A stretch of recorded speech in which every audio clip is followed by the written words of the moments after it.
చిరంజీవి గారు ఎన్నో కష్టాలు ఎదుర్కొని ఎలాంటి బ్యాక్గ్రౌండ్ లేకుండా కష్ట నష్టాలు, అవమానాలు, ఎదురు దెబ్బలు తింటూ తింటూ తింటూ తింటూ ఆయన మెగాస్టార్ రేంజ్‌కి ఎదిగాడు. ఆయనది ఒక రకమైన కష్టం.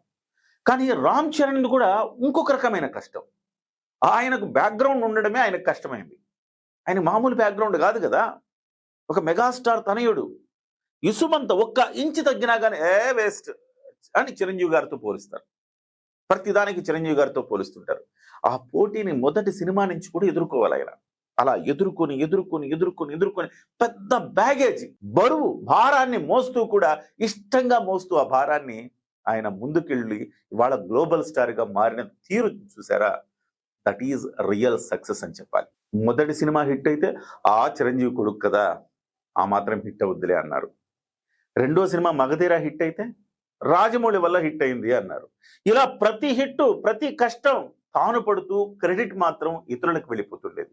అలాంటి రామ్ చరణ్ రంగస్థలంతో రికార్డులు కొల్లగొట్టాడు. మొత్తం తెలుగు సినిమా చరిత్రలో రికార్డులు తిరగరాసి తెలుగు రంగానికి తానేంటో